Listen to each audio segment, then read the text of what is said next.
Assalamualaikum warahmatullahi wabarakatuh. Perkenalkan, nama saya Intan Puspitasari.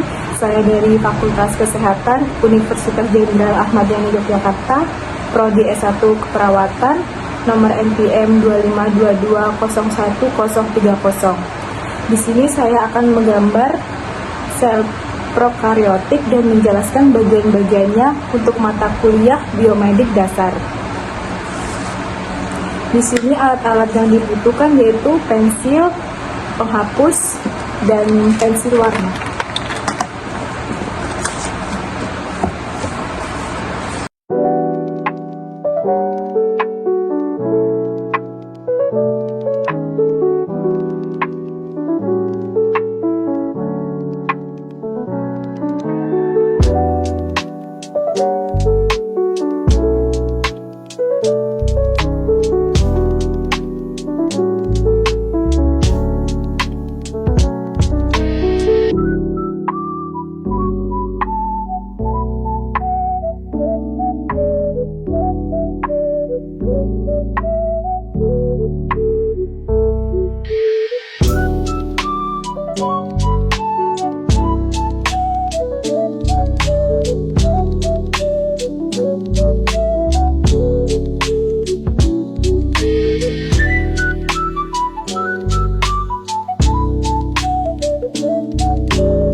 Ini saya akan menjelaskan bagian-bagian dari sel prokariotik.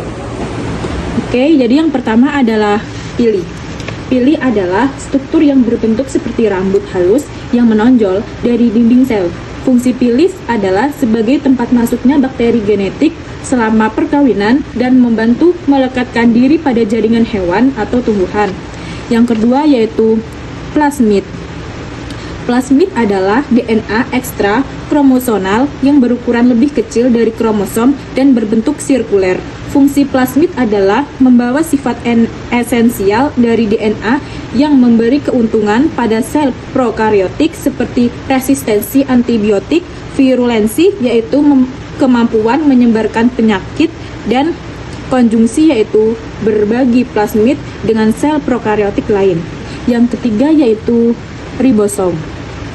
Ribosom adalah mesin nanosintesis protein. Fungsi ribosom adalah melakukan translasi dalam sintesis protein yang mengubah kode genetik DNA menjadi protein. Yang keempat yaitu sitoplasma. Sitoplasma adalah cairan sel di dalam membran sel yang tersusun atas air, protein, lipid, mineral, dan enzim.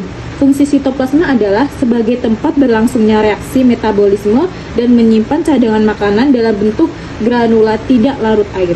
Yang kelima adalah membran plasma atau membran sel. Membran plasma adalah membran biologis semi permeable tipis yang terdiri dua lapis fosfolipid dan tertanam dengan protein. Fungsi membran plasma adalah sebagai pelindung sel terhadap lingkungan ekstraseluler dan mengatur lalu lintas zat-zat keluar masuk sel. Yang keenam yaitu dinding sel. Dinding sel adalah struktur pelapis bagian luar sel yang lebih keras dan kaku yang berada di antara kapsula dan membran plasma. Yang ketujuh adalah kapsula. Kapsula adalah lapisan terluar dari bakteri dengan ketebalan bervariasi di setiap jenis bakteri. Fungsi kapsula sebagai pelindung sel mencegah sel kekeringan, membantu melekatkan diri dengan bakteri lain atau para organisme lain, dan melindungi bakteri patogen pengaruh antibodi sel inang. Yang kedelapan yaitu flagella bakteri. Flagella bakteri adalah struktur seperti cabuk yang memungkinkan sel untuk bergerak. Fungsi flagella sebagai alat gerak sel. Yang kesembilan yaitu nukleoid. Nukleolid adalah wilayah sel yang tipis, transparan, dan berisi DNA primer. Fungsi nukleoid adalah serupa dengan inti sel pada eukariotik, hanya saja tanpa membran inti. Membran ini sehingga mengalami kontak langsung dengan sitoplasma.